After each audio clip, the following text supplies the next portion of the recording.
Okay, welcome everybody to the Tuesday, January 20th Select Board meeting. Will you join me in saying the pledge? Pledge allegiance to the flag of the United States of America and to the republic for which it stands, one nation, under God, indivisible, with liberty and justice for all. Okay, so first up, we'll go a little out of order. We have the Planning Commission with us tonight. And they're gonna present us the zoning bylaws and subdivision regulation changes. So having said that, would somebody make a motion to open the public hearing for the bylaw changes? So move. Second. Oh, I gotta, never mind. Hold on, I gotta root. Well, I'll just call a motion for that, or all in favor? Okay. But I gotta officially read the statement. Yes, please. Again, correct.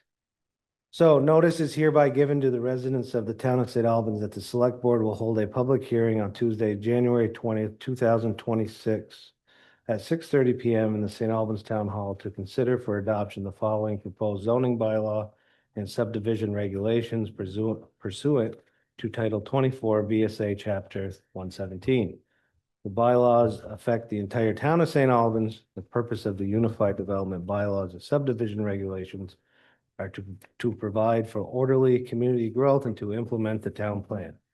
Changes include updates to permitted and conditional land uses, as well as definitions. The full draft of the text is on file in the St. Albans Town's Clerk's office, on the town's website at www.stalbanstown.com or by emailing Megan Sherlin, Director of Community Development at m.sherlin@stalbanstown.com. Okay, so having said that, Planning Commission, come on up and give us an overview and all the good stuff.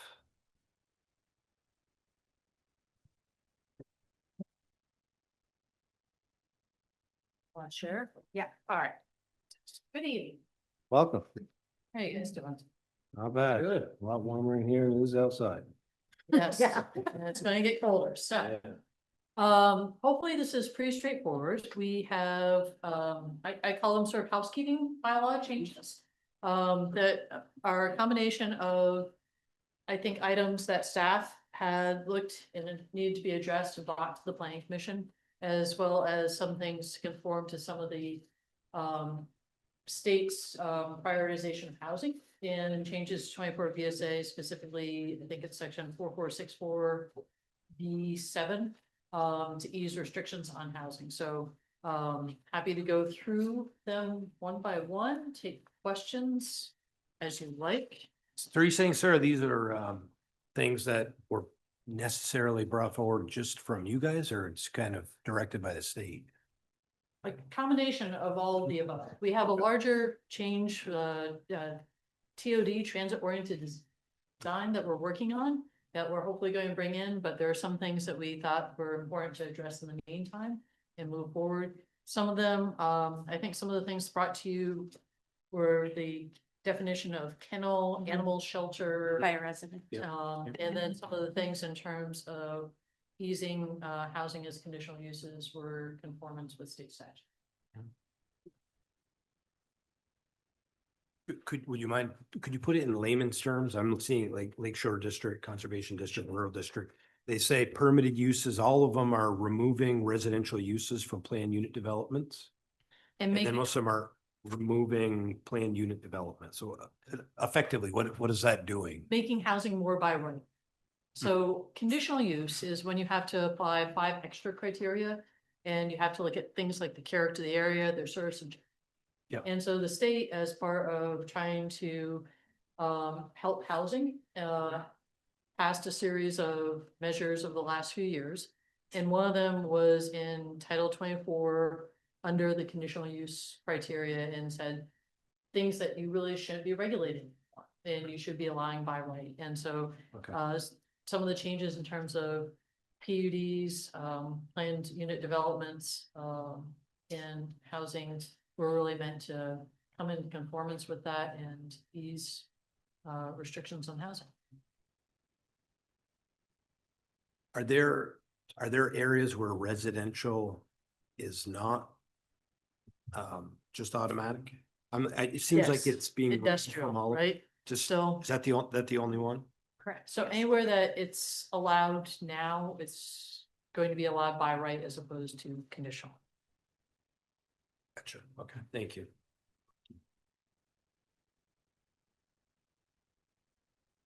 Happy to go through them more or just take questions. I don't know what the pleasure of the board is, but whichever way. I think we'll go through, one by one, I think, just real briefly.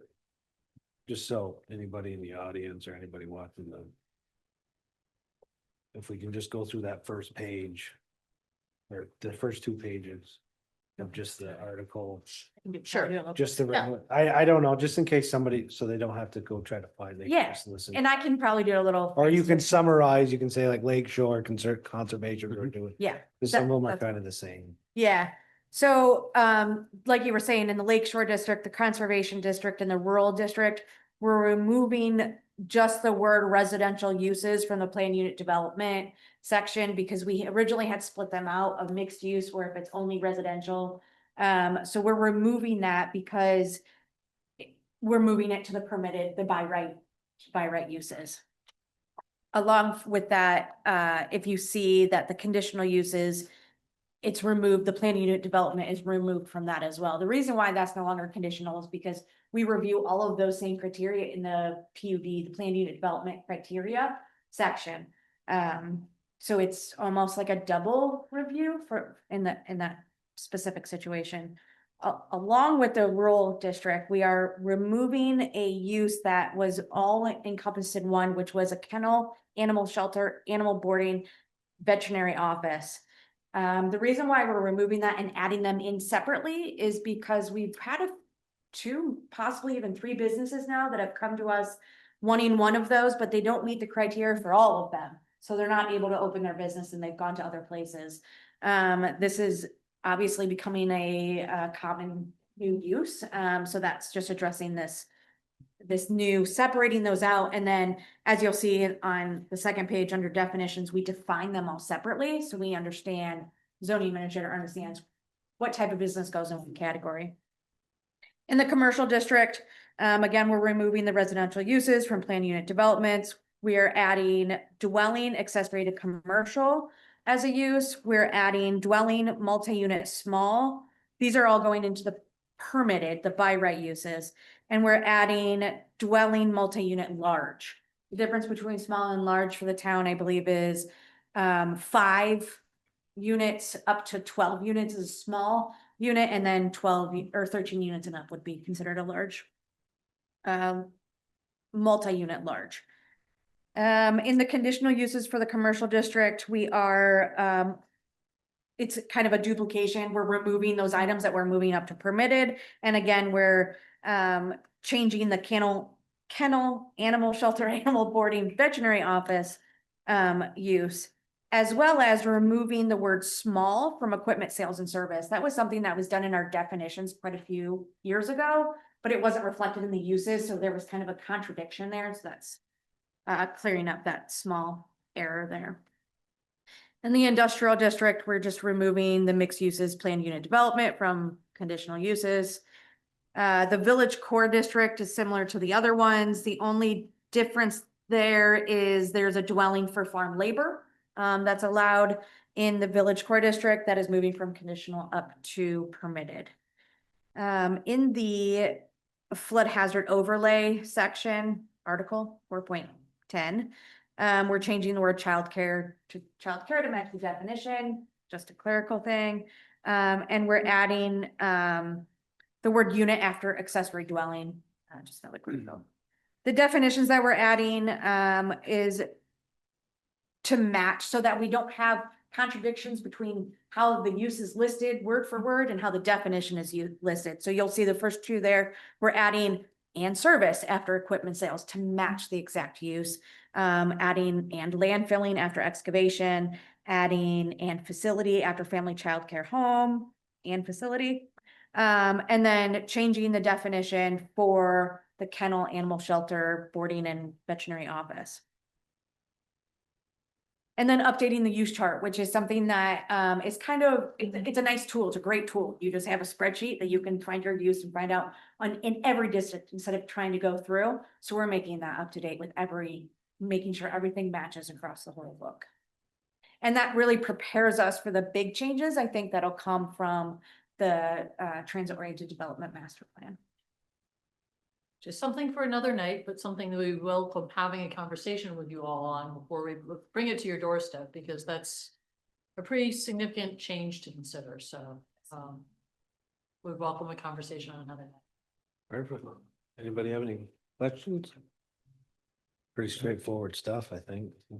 Can I ask one more, Jonathan? Yeah, you sure can. Just, I'm looking at like conservation district, I'm just looking at the map and it areas up over French Hill area and all that. And then there's like one down by Back of Bay Park, right? All of that area. I mean, obviously, I don't think anyone's gonna build a house in there anytime soon, but does that mean if someone had land in there, they could build a house now? Whereas Certainly, before, yeah. maybe they couldn't? No, they could. You just had to follow lots and lots of wetland regulations back there.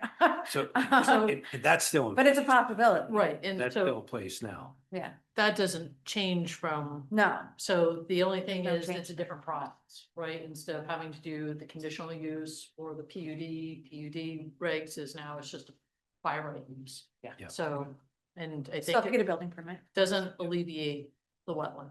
Correct. No, you would still have, they would still have to, and similarly behind us here, this big Yeah. hill is also in conservation because it's all rock ledge. It's also a wildlife corridor, things like that. You can build in it if you have enough land or if you have a non-conforming existing lot. You have a lot more regulations, mostly at the state level, that you would have to follow. And just from my understanding, like that change there, that's coming from the state, or is that something that we, do we need to do this, or is it something that we feel we should do?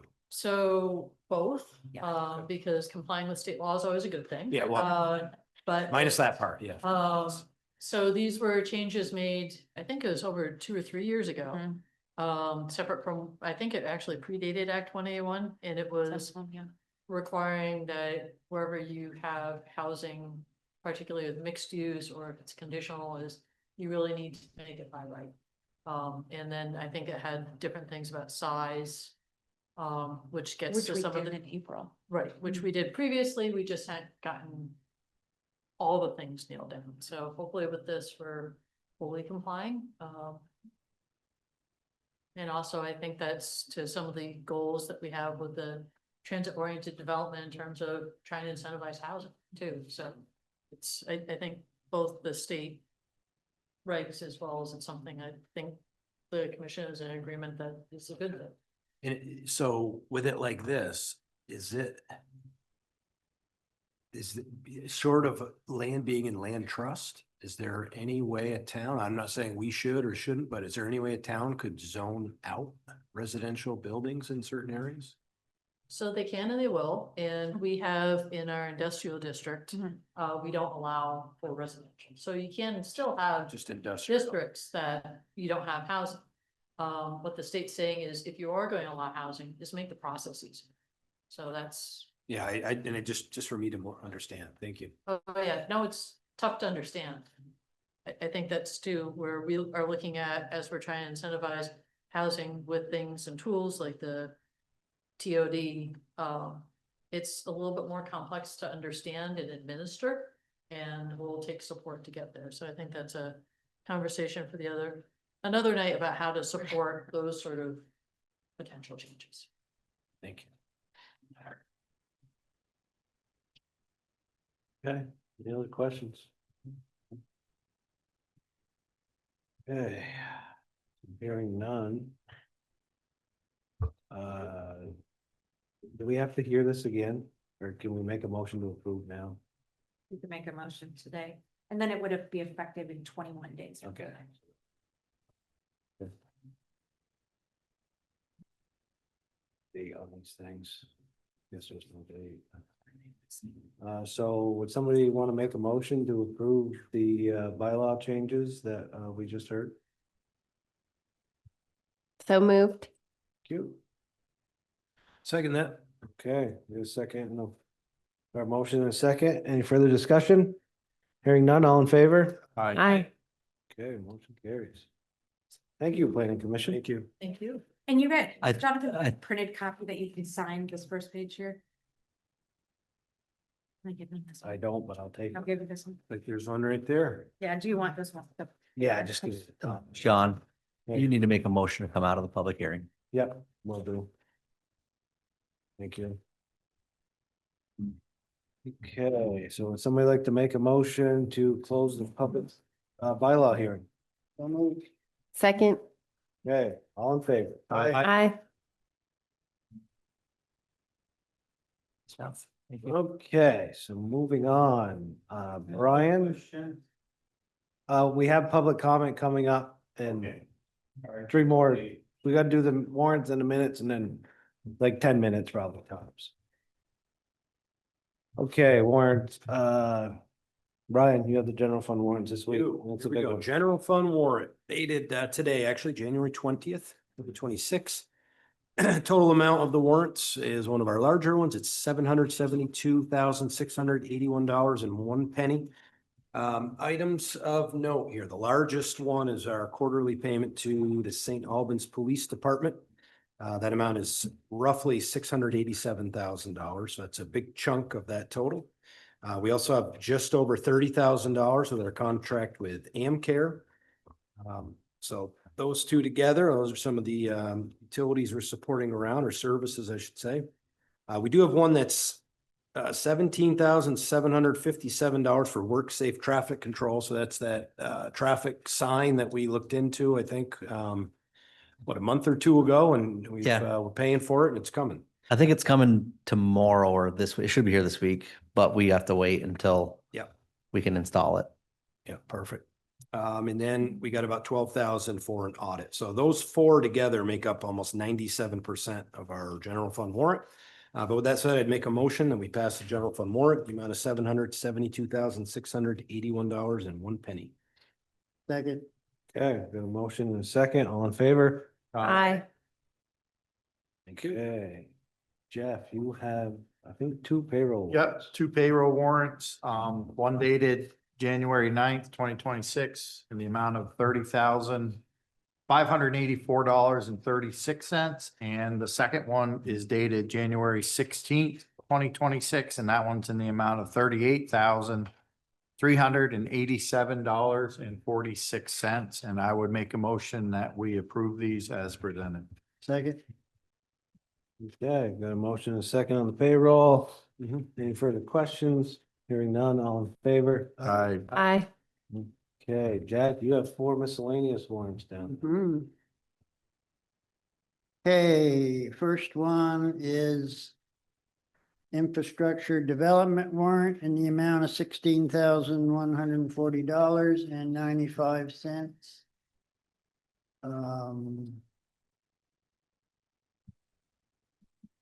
Is this a lot related to the town garage demolition or? I think the Tuttle's trucking is from the demolition of the house, Oh, okay. and the other ones are, I believe invoices, the VHB one is the DPW site. The survey. And the other two can't precast. That's for the well at That's the well. 282 Georgia Shore. Yep. Was that casings or? Yeah, it's protection, so when they brought the trucks in, they didn't disturb the well. Yeah, Because the cover on it wasn't so savvy, yeah.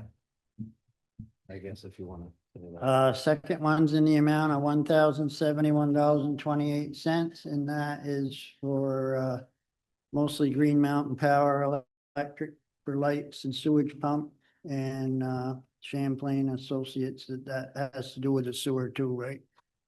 Yeah. Stormwater utility warrant in the amount of $2,048.65, and that looks like mostly engineering stuff. And do I get? I got one more here. There's one more, I think. An impact fee warrant Mhm. for $1,040 to another engineering, Lumley Oh, that's Bay, the Bay well. So I move that we approve them as presented. Second. Okay, I got a motion and a second. Any further discussion? Hearing none, all in favor? Aye. Okay, that takes care of the warrant. So in your packet, you had the meetings from the minutes from the meeting of January 5th. If there's no changes, somebody like to make a motion to approve? So moved. Thank you. Anybody want to second that motion? Oh, you weren't here. Second. Thank you. All in favor? Aye. Okay, public comment. Sir, if you want to come up.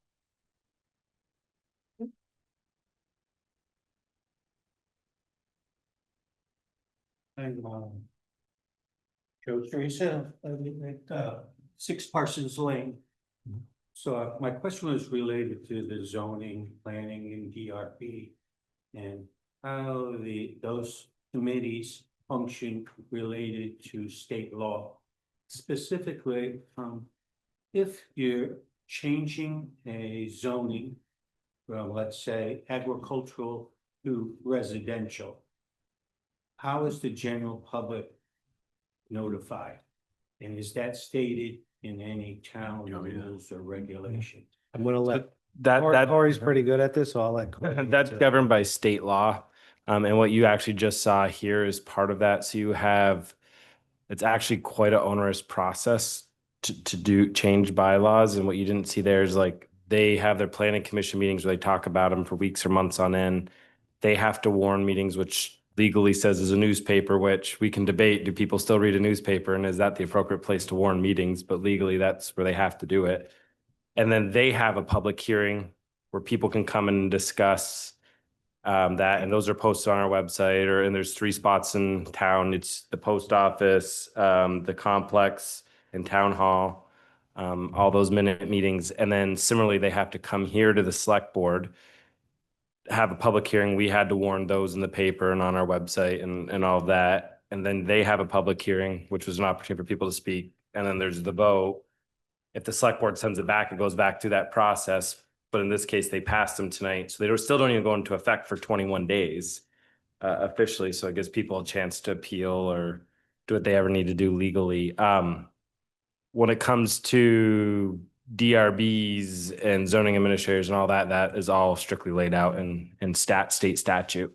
What the state has done last couple of years and not taking one side or the other, because we have a lack of housing, which is why our schools are closing and why we don't have property taxes and certain businesses can't come here. They've gotten frustrated with local communities not doing enough for housing from their perspective. And so they've changed a lot of laws that have required, like we don't have, even if we wanted to, a lot of say in some of the stuff, like where Sarah was like, this is what state statute says. And quite frankly, more of that's coming. It's not a Republican or a Democrat thing. Like the governor just in his speech today wants 30,000 new homes in Vermont in the next 4 years. We build about 2,400 homes a year in Vermont. So that's a 3x piece. And so there'll be more changes that come. And so and in a way we work, where Dylan's rural state, to get really into the weeds, we are only here to function, to do the things the state tells us we're allowed to do. And we administer zoning and we have certain zoning, but we have to basically get everything approved by the state, all these laws that go in. And so it's where that's kind of how it all plays out. But we have a pretty onerous process. You can go to the Agency of Commerce and Community Development and actually look at the legal steps every municipality has to take for adopting their zoning bylaws. Thank you. But I'm specifically wondering about notifying abutting landowners. Yep. Is that a defined process when you're changing zoning? No. Only a public hearing notice. Yep. But when you go and do a development, a housing development, the abutting landowners are notified. So Only if it's a DRB hearing. If the town had permitted it and not required a DRB hearing, then no, they just get a regular building permit and build. I've seen it in 2 communities, take St. Albans City. If you want to add a parking spot, you got to go to the DRB. Enosburg doesn't care. You can add apartments to buildings. You just go in and you get a permit. You put the P on the window. If your neighbors don't call in 15 days, you get to do it. So every town treats that differently. So if those had been permanent, like truly permitted use and not a development review, then no, you wouldn't even get notified. You just see the P in the front of the lawn, like someone building a deck or putting a pool in. Yeah, those small ones. I'm wondering Yeah. about big developments, like changing the actual zoning. Just if it goes, you just get a warning as a DRB if you're a potential interested party, which again, there's a whole statutory segment to that. Okay, so you're all aware of this big development going in on Parsons Avenue. That there's a hearing is this Thursday. Initially, when that proposed housing was put in, was notified, it was just in paper and no abutting town landowners were notified. So the original meeting in August got canceled because the abutting landowners were not notified. So now we're having another one. So that's why I was wondering how So does the process from the DRB come back to this? it doesn't. So the DRB is a judicial board. This board has nothing to do with that except appointing the DRB members and doing the bylaws. DRB hears it like a row of judges, and if you don't like their decision, then you have to appeal to environmental court, not to this board. This board, and I'll probably step in here to not say anything on any of these things because this could end up in legal proceedings, which ultimately you appeal their decision. You don't like their decision. If you don't like the environmental court, then you go to the state Supreme Court. And then this, and then it's final. I mean, it's why it took 20 years to get a Walmart in because they kept doing the appeals. To your point, just to correct the record, that meeting was canceled in August because they didn't go out in enough time. They re-had the meeting, which every abutting landowner was, to our knowledge, sent notifications Yes. for the second meeting. And then so that's why that was done. But it's not, I don't think fair to say they weren't notified and we didn't have a meeting. This is a different reason for this meeting. Well, we weren't notified, so when we heard about it, we asked, shouldn't Yep. we be notified? And so that Certainly should. precipitated the change. Yep. Nope, agree with that. Okay. All right, no, that's what I wanted to know and how, these big developments don't come across in front of select board. No, they're completely different. The DRB, like I said, is a judicial board. And so they're kept separate statutorily for that reason. The AJ sent the DRB requirements. Yep. Yep. All right, thank you. Thank you. Yeah. Good question. Sir, what was your name again, please, for the record? Go, Teresa. Thank you. Okay, so we can spell it correctly. Okay, anybody else here to make a public comment? Okay, we're moving forward. Representative Lynn Dickinson is here. Come on up. We have a proposed bill. We have a copy of it. I briefly read through it a little bit. There's a lot of legal jargon in there, Yes, but I would like a summary and reason. well, I don't have a summary, but. Or just like in your jargon. There you go. I'll start, get to that eventually. Perfect. Even though I'm on the agenda for the regional water district, I just want to start with some other things first. Okay. I have two announcements. I have submitted a resolution honoring the 50th anniversary of the St. Albans Volunteer Fire Department. I've contacted Fire Chief Mulheron and plan to present the resolution to the fire chief and other members of the department at the State House when they can come down to Montpelier. This is to honor them and give them some recognition in the State House to the body. Also, the Franklin County delegation is holding its first legislative breakfast on Monday, January 26th here at the St. Albans Town Hall at 8 a.m. I invite and encourage everyone to come to the town hall to listen and question anyone from the delegation about the work being done in Montpelier. And Before I get to the regional water district bill, I would like to talk about some of the things that we've been talking about in the State House this year, that were the big items. This is gonna be not exactly original because you've already heard a lot about some of these things here already. Number one is housing. Number two is education. Number three is Act 250, and then healthcare, and they're all under the affordability umbrella. With housing, I'm just gonna give you a brief summary. You've heard a lot of the stuff with the planning and the zoning is doing. We have housing, the availability of costs of housing is really a major issue, especially for single family homes. It's getting harder and harder to be able to afford them, and it's getting harder and harder to build them. The discussion of the CHIP single project TIF with the money to pay for bonding is being floated around. That just passed last May, and that is one of the options that we have that people are showing a lot of interest in. In education, these things are all sort of interconnected, of course. In education, it's the property taxes and the impact of the transformation of Act 73. You know, we are probably one of the few areas that doesn't have a loss of students as much as other parts of the state. We have a fairly large unified supervisory district that was done after Act 46 back in 2015. But there's a lot of places that are losing students, losing, you know, their overcapacity in their buildings. There's a lot of things that go into that. And they're projecting a 12% increase in our property taxes just based on the December letter from the tax department. And there's a lot of resistance to all of this. But there's also a need for us to be able to find a way to have people be able to afford their property taxes. And then we have Act 250, which is the Land Use Review Board, which you just heard from, at least from Sarah.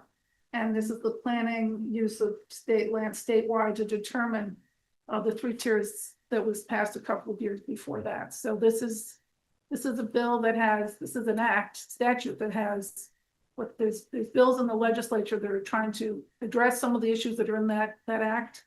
There is the 800-foot driveway rule, the road rule, and they're trying to, if you put in an 800-foot driveway, it makes the project or the home subject to Act 250. Now, there's people who have 800-foot driveways, and we're just trying to put up a single family home on a piece of land that they own. So there's things like that that's being examined and being proposed in the State House. For healthcare, again, we have a transformation again of our system, responding to the costs of the healthcare. Green Mountain Care Board has been charged with creating a statewide healthcare delivery strategic plan. And that's something that is going to be looking at how, again, to reduce our costs. There's all kinds of bills about housing. There's tax abatement, but it's only for towns under 5,000 people, apparently, in the General Housing Committee. And, you know, so there's all kinds of things just starting to get started, but there's going to be a lot of bills that deal with those kinds of things, trying to figure out how you can build more homes. You know, the CHIP is a little bit convoluted, but it's a single project TIF, and you would be able to have not just municipalities, but developers and others propose projects. So that's something where the way the TIF works is, if you're familiar with the city, is that you have a bond that you use to go and fund it. You get the infrastructure in, but the money that is used to pay that bond comes from the education fund. Instead of sending it to the ed fund from your district, from your town, it would be used to pay off the bond. So that's usually, well, in the regular TIFs, which was 20-year. I don't know how long the CHIP is, but it's just getting started. So now the regional water district bill is a concept based on the Champlain Water District in Chittenden County. It is a piece of legislation that I learned about a few years ago when I was working to end the property tax affiliation fee. But this is what they do down there when they share resources in the towns. It basically, it is, the bill that I proposed was basically looking at doing something on the western side of the county, along the lakefront, Swanton, St. Albans Town, Georgia. You know, could possibly include other towns, maybe St. Albans City, other towns as time goes on, which is what they did with the Champlain Water District. It started out primarily for the IBM plan, and then other towns decided to join it. It's now got 12 towns in Chittenden County. But it's not something that it would be in my mind, it would be what I hope to propose was something that would be water and sewer treatment. We're all MS4 towns, and we all know along the lake that we really have to do something about this. So that was the proposal. It's a concept. I'm not sure I'm gonna put it into the legislature as right now. It may take some time for you guys to look at it or get some response and see what we can do. With the Ledge Council put in a couple of towns that I wouldn't have originally have asked for. He just added towns, I think, just to put some towns in for Franklin County. So, you know, it's it could include other towns as they are interested in time, if this is something that you're interested in doing. That's a question. Lynn. Sure, go ahead. In the draft bill here, it definitely lists the city of St. Albans, town of St. Albans, Georgia, Highgate. So Yeah, I'm not sure Highgate is what I was thinking. But you just mentioned maybe something like this could exist without the city being part of it? You could have the city, you could choose not to have the city. The city has water and sewer. We already use that and have access to that in the locations near to the city.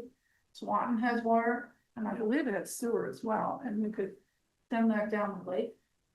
I know that in the past, other select boards have had people come in and talk about doing smaller projects. You know, we have a need really on the lakefront more than anywhere else. You know, way back when I went with the former town manager and we looked at the St. Albans City sewage treatment plant. And then we went down and looked at the one in South Burlington, which is much bigger. But you know, you can do smaller ones, you can do big ones. You know, it costs a lot of money. Problem is that, you know, it's a capital budget item because you usually stack it with federal money, state money, and then a local bond. And it's scored. It's not, you don't just go first come, first serve. It's scored for a variety of things that have to do with your community, you know, the poverty rate, you know, other kinds of, you know, populated areas, other things that are part of the scoring. And, you know, so it takes time. It's not something you do quickly. And I'm not sure how the CHIP infrastructure works. It could be infrastructure, it could be roads, it could be a community water and septic system for a variety of homes or for a parcel instead of a full-blown sewage treatment plant. So there's a variety of ways that you can do this, but they're not cheap. A lot of towns can't do it by themselves. And so the goal of combining them makes it easier to share the cost. The possibility, it's something that you may want to think about in the future if you don't want to touch it right now. How do you envision it, Lynn, in terms of trying to, because I read through it too, and then, of course, I'm not an attorney, so I'm trying to make heads or tails of it, but are you envisioning this as something where it's its own, I don't want to say its own municipality, but the water district is its own entity with its own board that I think on here it's, or is it, okay, so it's not necessarily owned by each of the municipalities like the town of St. Albans? It's a charter with its own board. And I think they go into details about all the different pieces and parts of how you create that and how you vote on it and all that.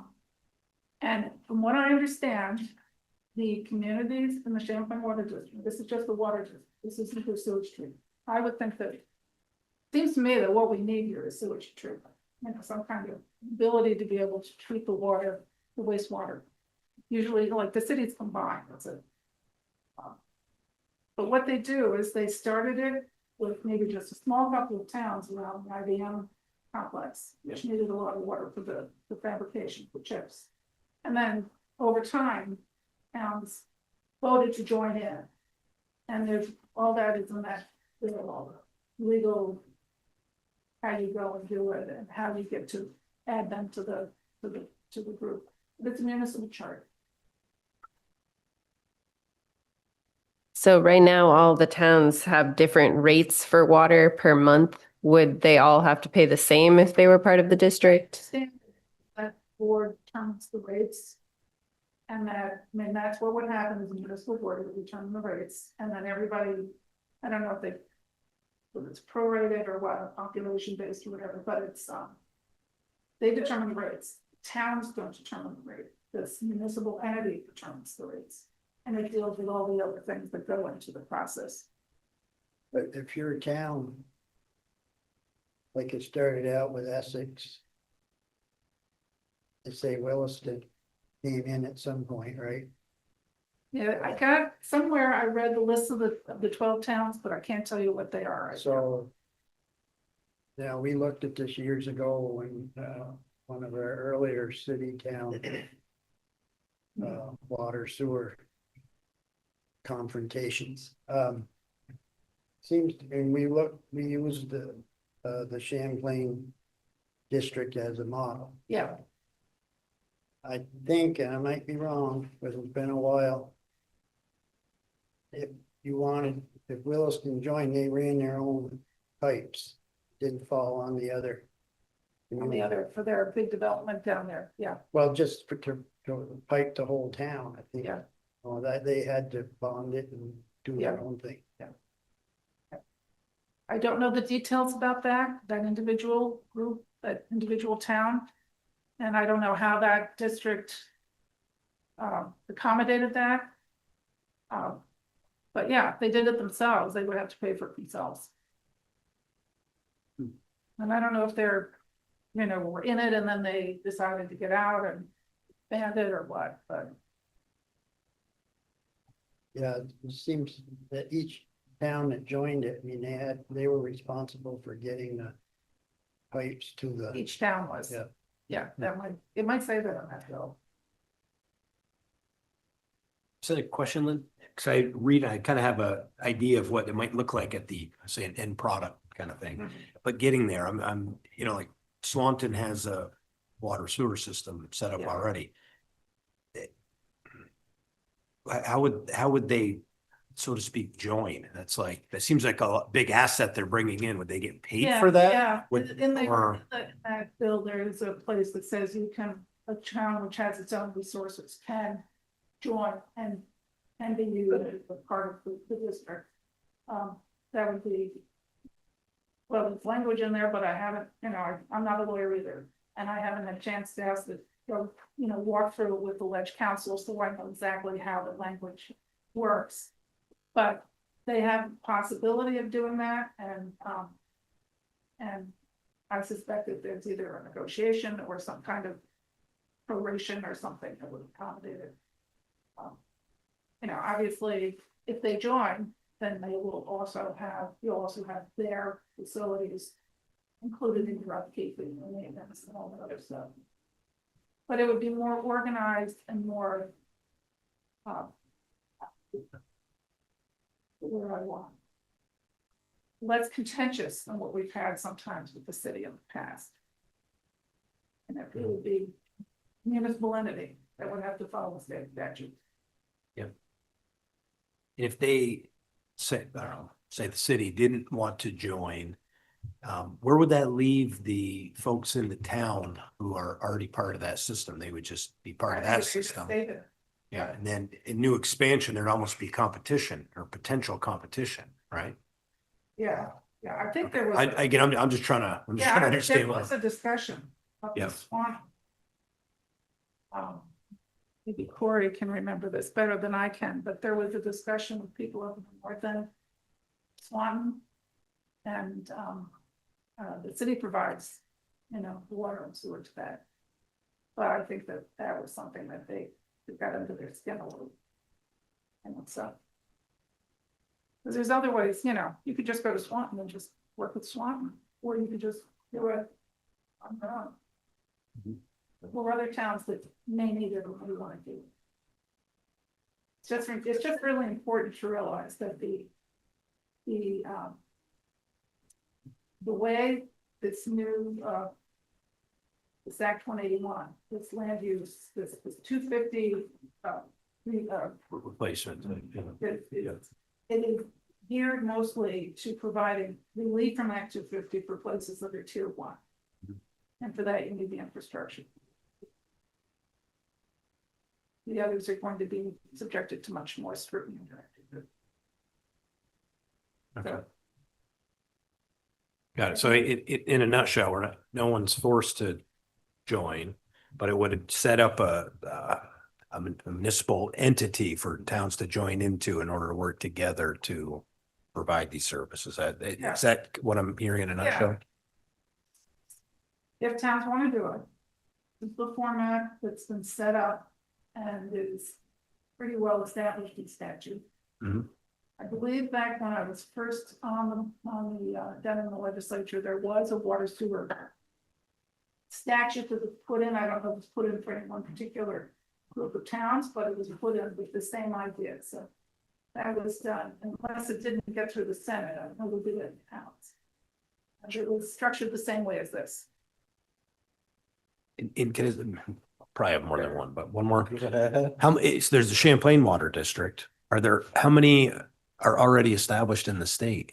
But we got a lot of districts. We got fire districts. We've got, Yep. informal water districts with, the large town that supplies the smaller towns around it, similar to what we have with the city water.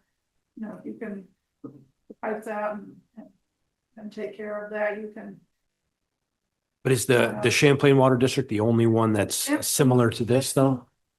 Okay, thank you. And it seems to work. People that are in it seem to, manage to accommodate it. There doesn't seem to be any drama around it. And so that was the goal, to create something where there's no drama, where you have a structure in place and everybody knows what to expect. Gotcha. Yep. The all maintenance, Your maintenance, the maintenance all comes out of that shape. Yeah. It all comes out of the board. If you have, like I said, Williston had it on or whatever town. The district did all the maintenance Once they join. once they joined. You might be, Jack, you might be right. They might have gone and each town had to go and figure out where their pipes went and what part of the towns they actually included in it.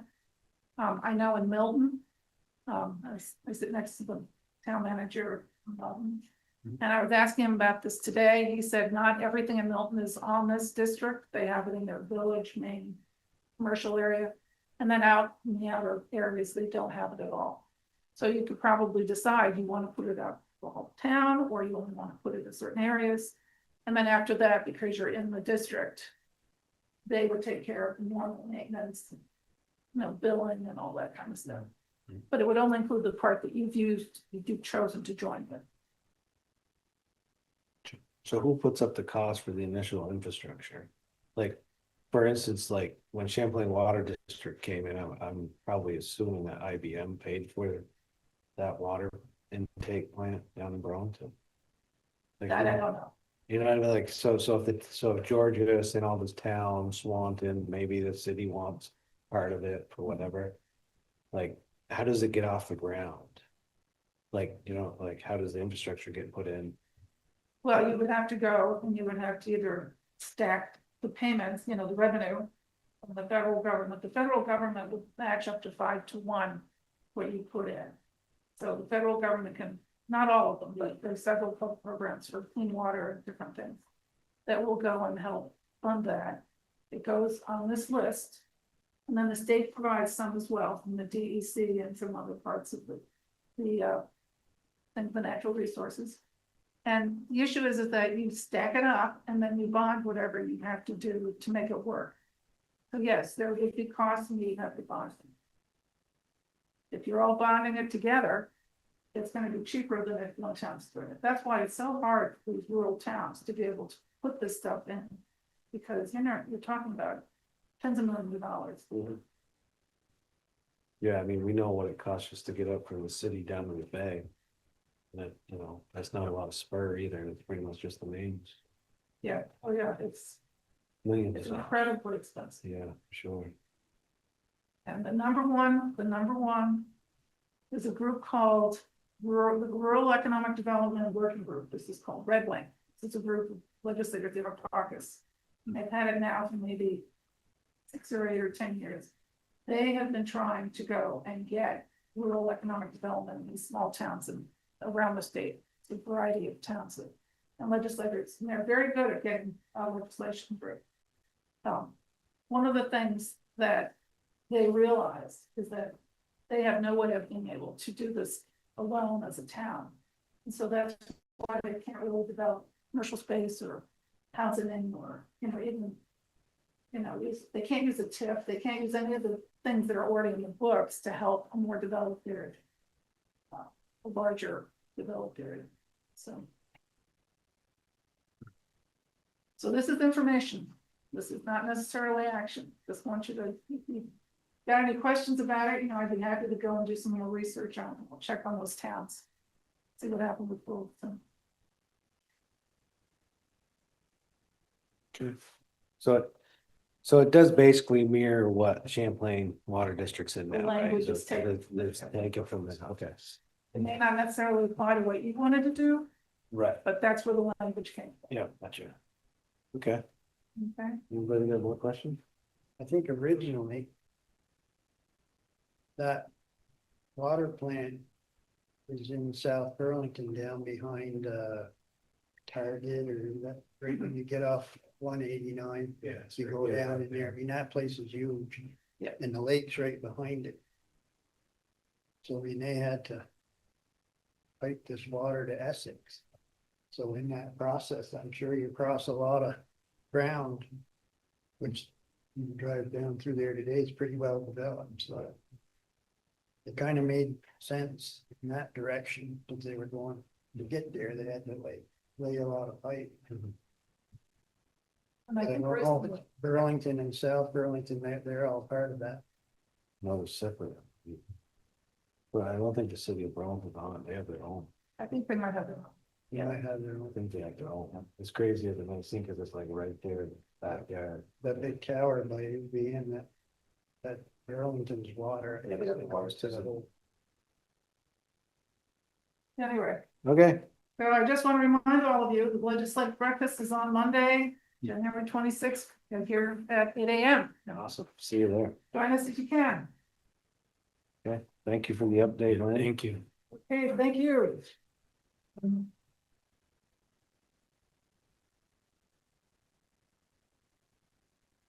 Town managers report. We're gonna go, I just want to mention B and C before we get into the fiscal year budget. The Act 250 thing is just an informational, we don't have to do anything on it. You have the information in your packets. The other one is the 2025 equalization study results. Basically, it's just a notification from the state. We have the ability to appeal it if we want. After speaking with our assessor here, we took a look at it. It's all a bunch of formulas with the state that they do with their common level of appraisal or coefficient of dispersion. All the stuff in it goes into how we fund our ed fund and how our tax rates are set here in St. Albans Town. Every town has to go through this. Our CLA, our common level of appraisal, has a value of 60.21%. And it's below the range that has been for the past 2 years, which the range they want to see around 85%. So it sets into motion that we have to have a town reappraisal. And so we do have one set for June 1st of 2027. And it's just statute, we have to do that. So we haven't had a reappraisal in a long time. So we will see that next year. I would say, take a look at this. There is changes coming to the education fund and how we fund it. We'll follow along with that in Montpelier, how that ends up. But this is going to affect how our property taxes are affected towards the ed fund. Do we have a copy of that in here, Casey? We don't have it. You don't have this one? I Wasn't put in there? didn't see it, no. I thought she may have put it on the table. Did we not have it on the I haven't table? seen If not, I can go get copies of this made. it. Yeah. And- that need. Yeah, I because emailed it. Corey can start into the, yeah, and I can email it to you too. Actually, I'll just forward it right now. My apologies. I thought I included it in the electronic packet. I got mine. What's 158 pages? Paper. Could be- I don't think so. It's got the state of Vermont seal on it. No? Yep. Maybe it- Mine. It's in the I'll back. check here. It looks like maybe I gave them the paper copies, but it didn't make it into the electronic packet. I am sorry. Oh, that could be the That's all difference. right. Send it in the morning. Okay. Not gonna get hung up on this.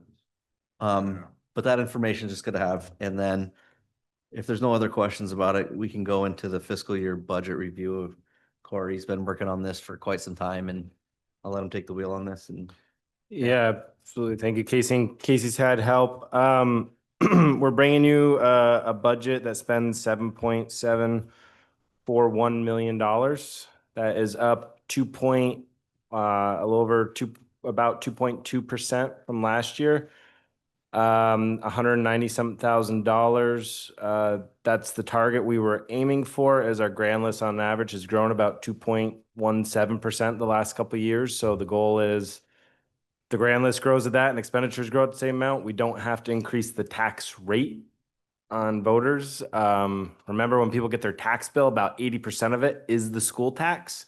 We control 20% of that, but the goal is what we heard and through the process was not to add to any of the pain that may be coming from a low CLA and all these other contributing factors. So we were, we had meetings here where we were, the expenses plus revenues without raising taxes the gap was pretty big. And so we had to work our way down. We've covered it in most meetings, kind of go over. Really, we were able to create a number of savings just through departmental and already staff changes. We had a little more money in the assessing office for salaries because there was a transition. We hired a new person, but someone was there to train them. That's gone away. So we have the new salary. Similarly, in the manager's role, got more affordable there. Healthcare was up. Our biggest drivers, honestly, of the 190,000, 125 is where we're penciled in increase in the police budget. 17,000 in property insurance through VLCT, which we got late in this process and we weren't that excited, but that's 142 of our 190. But we went through and then we got creative. We moved 10% of all of our town clerk salaries into our stormwater utility. So there's no cut there, but 10% of those costs, because they mail out the bills, they collect the bills, they do all this work for the stormwater utility. We are using $29,000 from the utility to help fund that department. In Public Works, we are doing the same thing with 10% of staff costs because Kevin's spending a lot of time managing stormwater, probably more than, 20%, probably more than that of his time is spent managing stormwater. I would say half, but we went a conservative number. Plus our road crew guys are replacing culverts, which is stormwater work. They're mowing ponds, they're doing work. So we said, okay, let's shift those costs to the stormwater utility. We shifted some engineering costs as projects come up. We use the LOT, and it's appropriate to spend engineering dollars on LOT eligible projects, which is most of the projects we build. We plan on using the LOT to do, whether it's sidewalks or a municipal building or a road. So we kind of moved our engineering, most of our engineering budget will come out of the LOT when that time comes. We get other grants, but there are tough decisions in this budget, and we've talked about them in executive session. And full disclosure, this does include a downsizing of the staff. One staff member is not funded in this budget. That's $110,000 savings. Or 1.1 penny on the tax rate. We looked at other pieces here, and I think there's opportunities for Casey in future years to find savings, but we made tough decisions here that aren't one-time savings, but create continual savings, kind of get that expense curve down. We've spent a lot of money, the town's budget still from 2 years ago is up $600,000. It's still up $200,000 this year. It's still growing. We're not, cutting back to the point where we're shrinking town government. We are just being as wise as we can with the tax dollars and trying to keep that tax rate from growing. Now, that being said, to keep our tax rate the same, we still need to see grand list growth rate at that 2.2%, which we won't know till April 1st.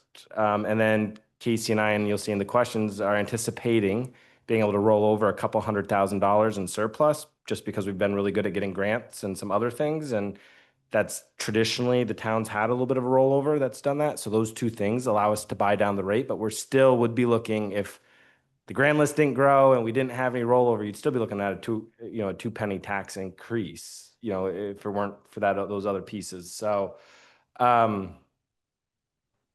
we think we come in on the flat budget. We've talked a lot of details over the weeks, made the changes that, we've talked about doing. Totally get some of them are hard and unpopular, but that's balancing what town can afford to pay, especially as we look at what the school impact's going to be, and then reassessment is going to be another impact. Did you say, Corey, it was 2.2% overall? Yeah, roughly. So, and I'm just factoring in, so with the police one going up around 4.1, so that means everything non-police stayed roughly equal? It was only up about $50,000. Well, we're up 190, 120, 190 something and change. You take out the 125 for policing, it's roughly $65,000, $70,000. That different of that $70,000, 17 of it was our insurance, and that has really annoyed Casey and I, because VLT didn't even send us our renewal till January 2nd. We renewed January 1st. So we don't, and we pay that in this year's budget, half of it, but you have to assume the way they do it. So that's like no heads up from them, none of that. Casey and I have already booked an appointment, or we booked an appointment for him in September to shop the insurance. We think there's an opportunity to save $20,000 or $30,000. I think, Sarah's here from the city. I think they're in similar boats. It's kind of gone a little crazy. But Aaron's gonna look at health insurance next year. I think there's an opportunity over the next 12 months to really dig in and make sure we're spending every dollar wisely and doing the best we can.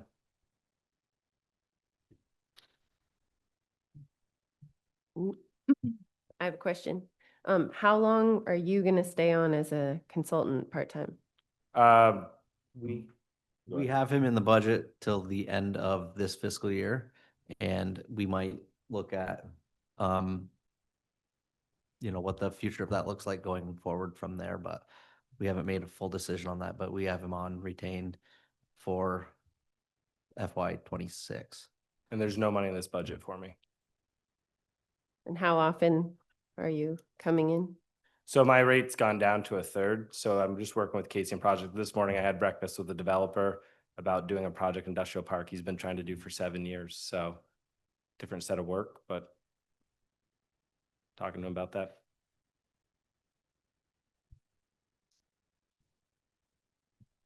So you say you need 100, you're 190,000 short. We're 190,000 more money than we spent last year. We're about $200,000.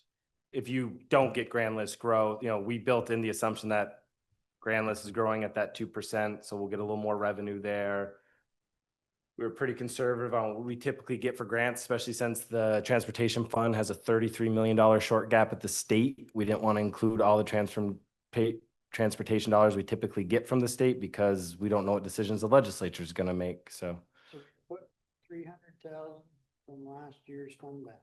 this year's fund, This part. yeah, and then that's typical. That's the same question you guys had last year and the years before, up to 300,000. It's usually like 280, whatever the surplus is, rolls.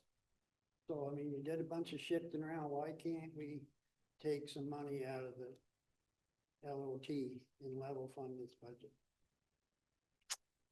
I mean, it's $1 million. Well, the voters didn't allow us to use the LOT when it passed in general fund dollars. So if you guys want to put a question out to the voters, happy to do it.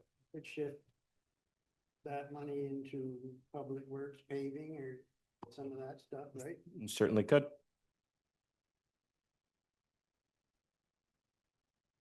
I'd really like to see a level funded budget. I think that it sends a message that Level funded is in no more expense than we spent last year.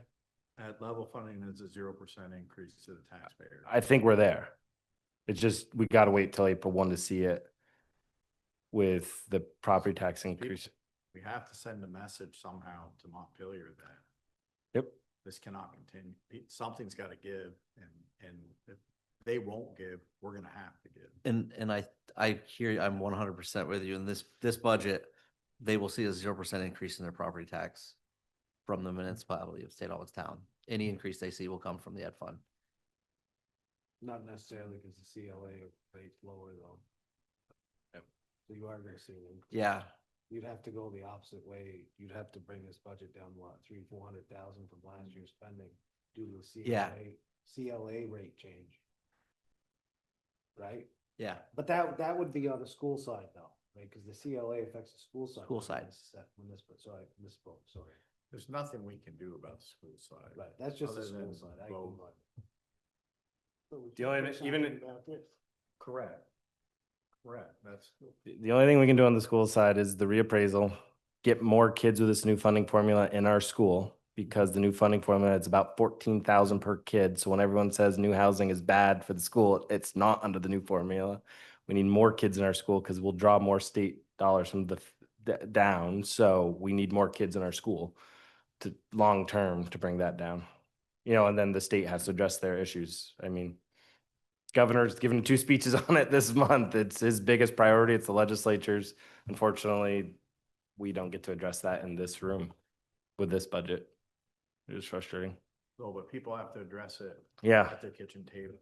Oh, yeah, They have to absolutely. Make decisions about what they're gonna go without. Yep. And reappraisals cause that same concern because Yeah. your homes, again, I own a few properties in this city, you're like, nope, you know, and they just did theirs. It is, you know, they don't go up, the rates don't stay the same, but, you know, it impacts. So, yeah, so that gap, Jack, we think we're within enough where we'll have enough rollover to cover that for this year. And then with the increase, what we're anticipating the increase in the property taxes to be 2%, which is light. Like, you remember, like everyone talks about us growing gangbusters, like we're the fastest growing corner of the state. We're still growing less than economic growth. It's still not a healthy growth rate. We're building 20 to 25 homes a year in this community. We should be building 50 to 100 a year in this community to keep up with the costs. Like, you know, you know, we need commercial growth. You know, it's frustrating to meet with a developer today, and he talks about Franklin County Industrial Development needing brick facade on a building. And that's why, you know, that doesn't make a pencil, you know, a project pencil. So we've just got the covenants from Franklin County Industrial Development. I've talked to Jonathan, we'll be here in a few weeks to send a letter to them saying, hey, this is stopping development in our community. Please rescind these covenants. You know, and there's other developers out there who have similar issues. And so we've got to grow. It's, you know, it's either you grow or you cut. We've got to grow. Build all the houses in the world. For $300,000-400,000, you're not hitting the target. No, I mean, you need both. I mean, Camping World helps next year. They come in. How that grows. The houses help with the local option tax and the school money, though. To really help with this budget though. Yeah, we make on an average house. Yeah, on a $400,000 house, just for the public. We make about $2,000. But if you had 100 homes a year, it's 200,000 a year in growth in revenue. That is good. Without cutting services and all that, so.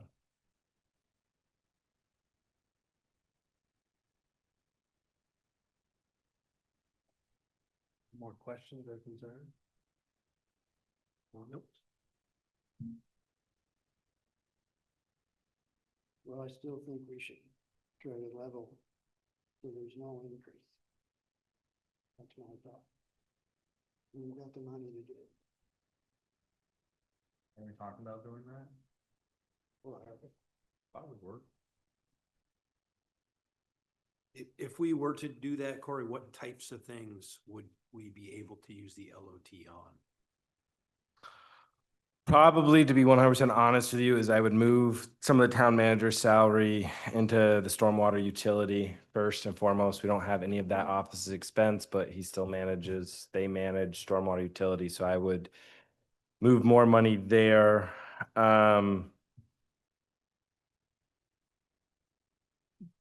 Police is going to present you an idea to save $25,000 in executive session. I would consider that strongly if we were looking to do that. I would get rid of all the engineering dollars and pull it and maybe cut paving $100,000, which would be a 20% cut in paving. would be the way to do You it. have to cut it.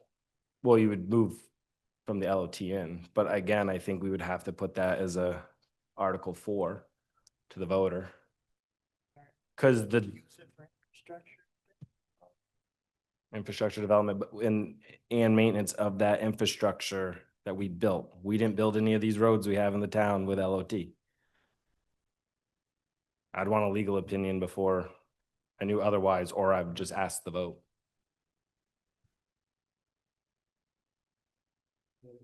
I think personally, as a town resident and whatnot, the LOT strength is that we don't use it for other things because it's how we pay for projects. Because nothing's stopping a select board from coming in here and cutting taxes 12 cents one time, but then we don't ever have money to build anything else, and those taxes will go back up 12 cents and we won't have the LOT anymore.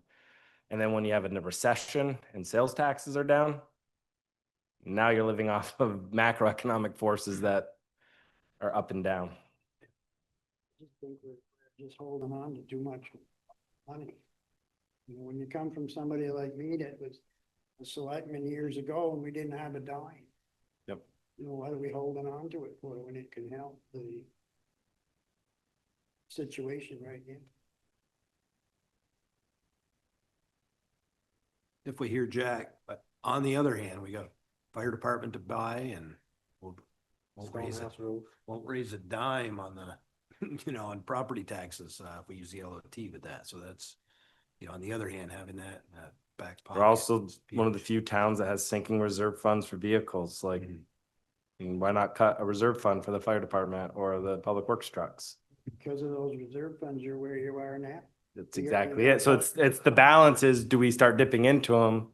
Or if we're at a point where taxes probably are level, like fairly confident there's enough rollover, and I think you could probably make these adjustments in April if you had to, or we had to find more cuts than this year to create more of a rollover, you'd get there.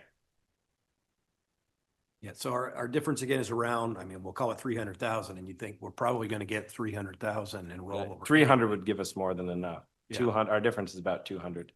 Yeah. What we raise in property taxes, what our other revenues are, and from where this is, and it's that rollover pays for that. Gotcha. Yep. So we're there, kinda. Yeah. I think that being conservative fiscally makes people want to live here. Totally agree. I think that that'll help build house, like, because people are looking at that now, especially in Vermont, when they know that we're up against a lot of money that Montpelier doesn't have, and they're gonna get it from somewhere. So I think the more we can keep the town budget in check, the better that looks for the town as a place to come. Yep. So, like, whatever it takes. I think there are more moves you can make if you find out in April that there's not enough rollover to cover. Again, I would go, you do your stormwater budget in May, and I would just move more stormwater where it's appropriate.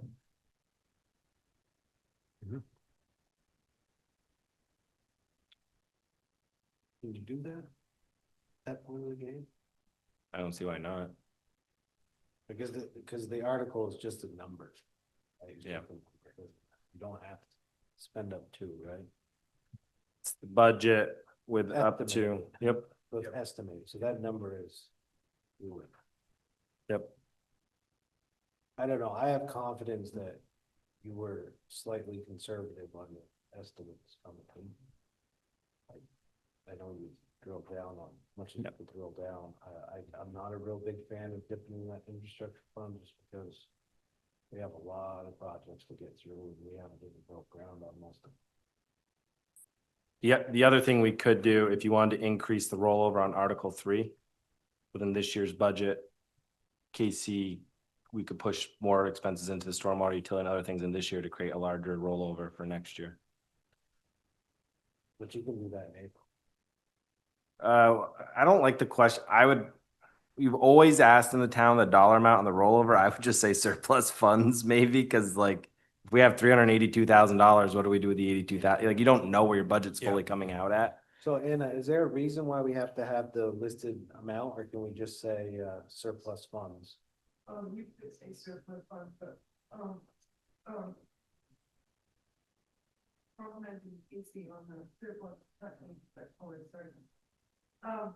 The fourth quarter school, keep in mind too, that last quarter payment is your final reconciliation for the schools. And we usually pay them about $140,000 less, so that adds to our surplus. Yeah. And all the grants we get for, like, we got a paving grant this year. We got other grants that we spent $550,000 this year on paving because we did a lot of line striping, but number off the top of my head is we got almost 170,000, I think, back. So like that is part of your rollover. Like there's these funds that create your rollover. All the interest Anna's earning off the checking account, not the LOT's checking, but the others are in the account and theoretically create a revenue stream that we don't have budgeted in here. There are other dollars. And we're gonna be aggressive on grants like we normally are, but there's a lot of grants that we're seeing that will, like line striping we just talked about. There's like a $50,000 grant we can apply for. We think we can easily get. That'll save us $50,000 if we can find that right money. I was gonna say, I mean, I see an advantage to removing a dollar amount, just putting surplus. Is there any negative to having the language just say? I don't know the history on why we've always included the dollar amount. Yeah. It's so hard at this point to predict what we're gonna have for a Yeah, I surplus. mean, to your point, if we got 301,000, What happens to the one? I don't know. To be honest with you, like I would roll it. yeah, I mean, if there's not a legal reason to leave it like this, I mean, I would just say we change the language to, up to, or whatever, use the surplus funds to, reduce taxes. Yeah, shall we order the servants? And the estimated can change just because more like we still don't have the official police budget with the city. We're just working off the numbers they gave us at the last meeting. Sarah finds some more money for us. Yeah. Be good. So, but like that can bring that down for when we're setting the tax rate too. Yeah. That budget last Wednesday and was 117,144. That's a very small We saw- amount. We saw 8,000 savings in that. I mean, $8,000 if you're telling me that based on your estimation that it's gonna be flat, an increase, I'm happy to go with it, but we probably might want to change Article 3's language. And I don't know if you might want to look into it legally. I don't know why it was always a numeric value. Like why, You can pass and we can call you in a week if we need to change it. You could pass it tonight with no number and we can check with legal and okay, Casey can and Yep. do it. is everybody good on that? Yeah. But y'all will have to come in and sign a clean copy at some point before next Thursday. I think Anna needs all her stuff by Friday. Like Tuesday. Next Tuesday, the 27th. Okay.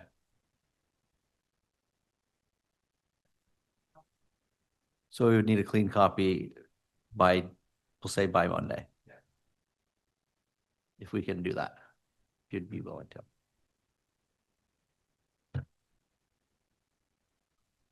Is everybody good with that? Yes. So I just want, for the record, that it would say, shall the legal voters of the town of St. Albans authorize the select board to use surplus funds of prior year general fund balance to reduce taxes for fiscal year 2027. So take out the dollar. We'll find out from legal if we have to put the money in. Okay.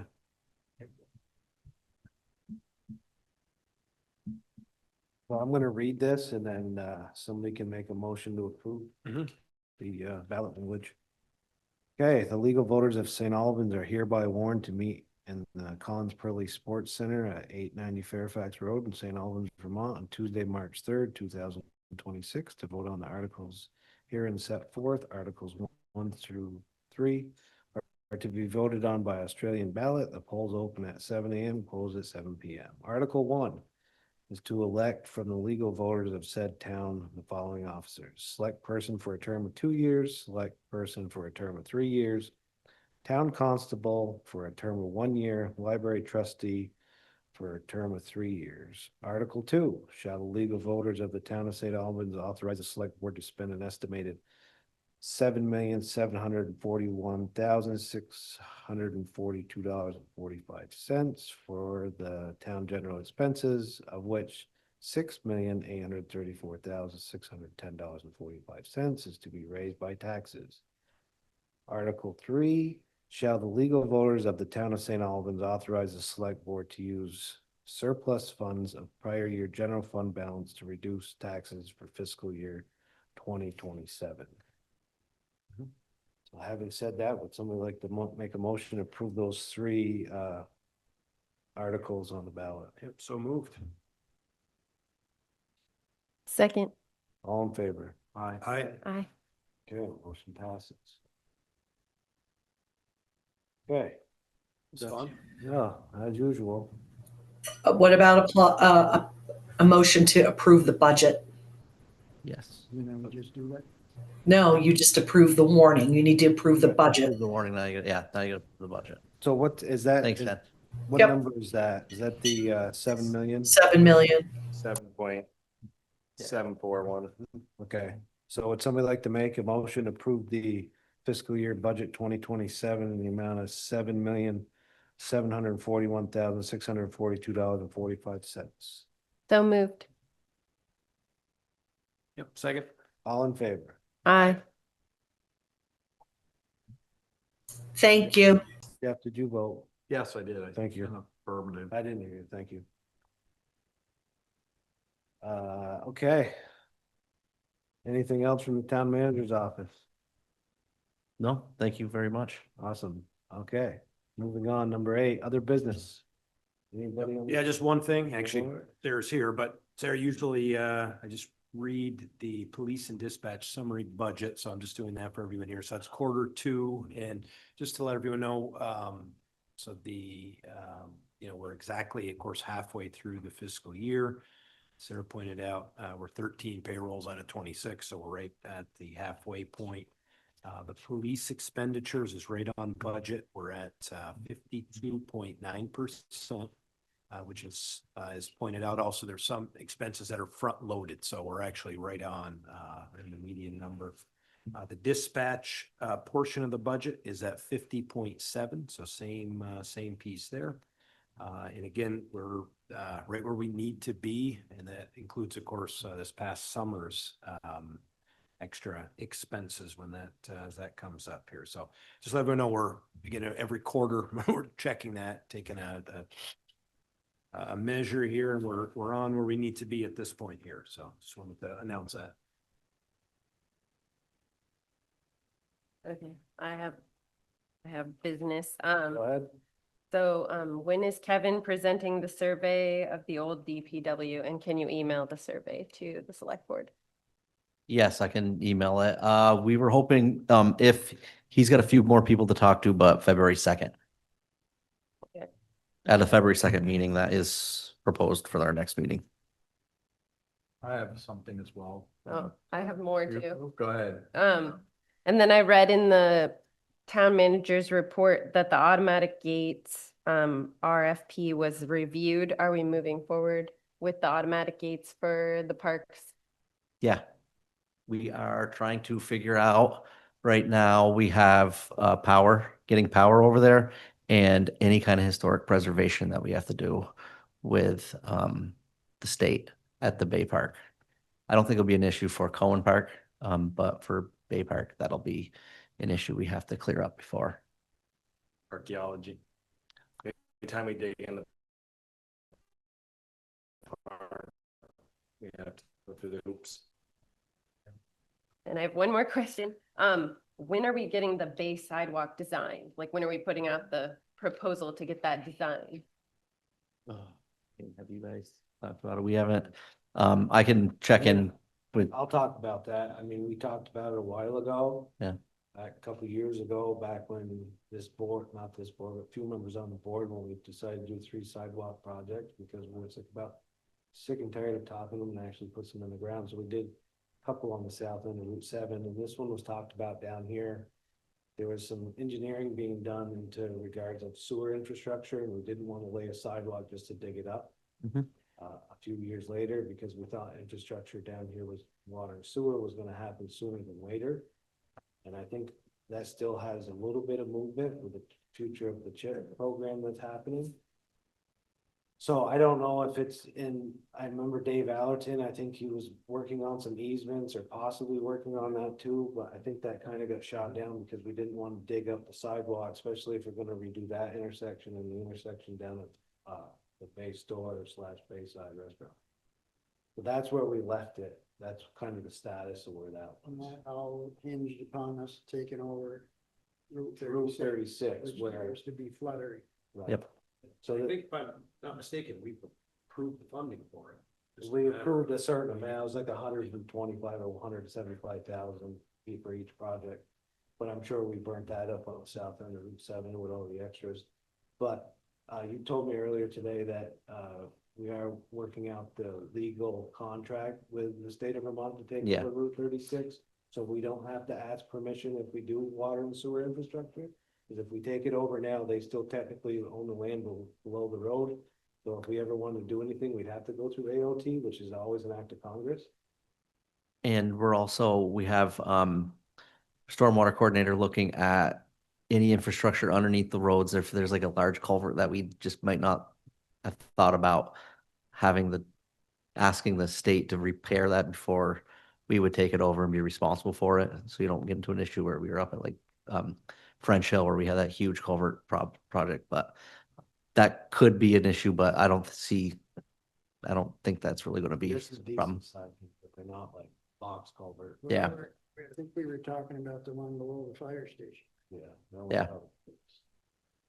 Yep, so they're looking at what we have for infrastructure to there.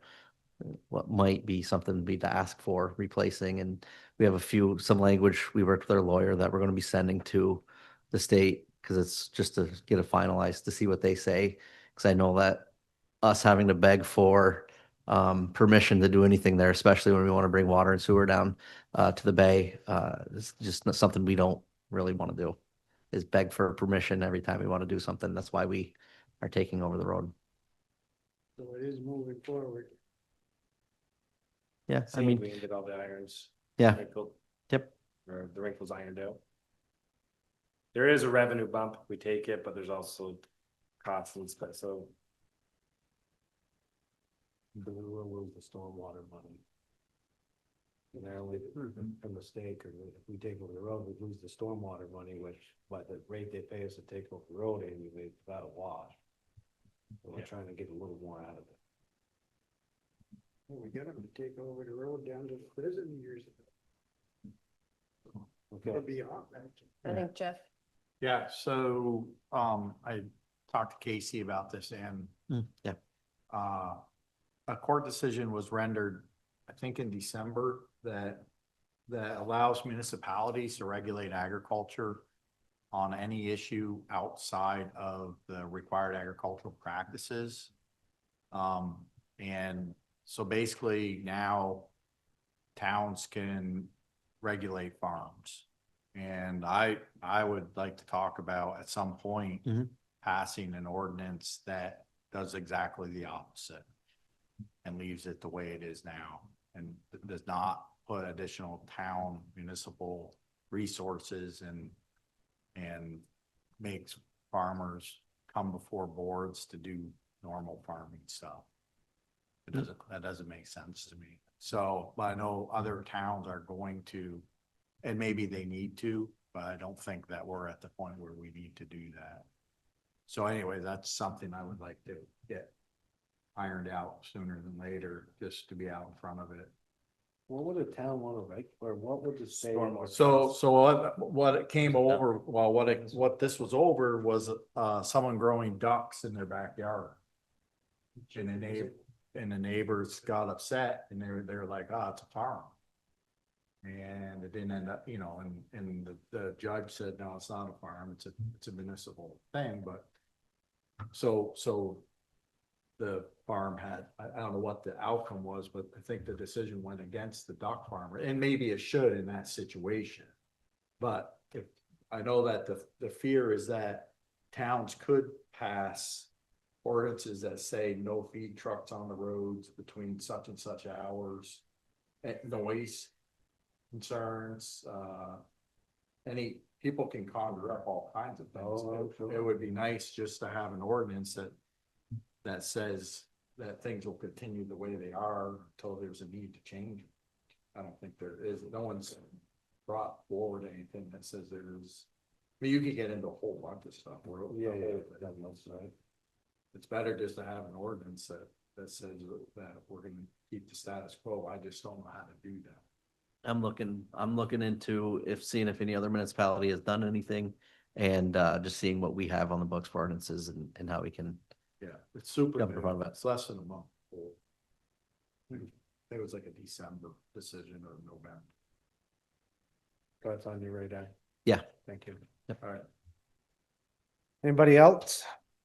Okay, hearing none, the next select board meeting is Monday, February 2nd, Tuesday, February 17th, about that 6:30.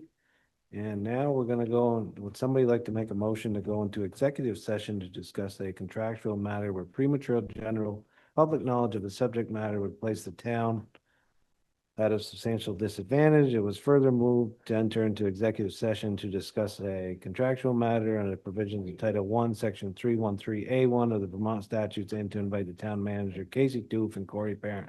Can we also, Chief Lamont and Sarah Macy. And Lieutenant Tally, he's on Zoom. We'll probably just stay in here if that's the case. okay, So moved. Second. All in favor? Aye. Thank you.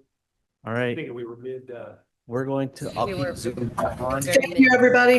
Have a good night. Thanks, Dad.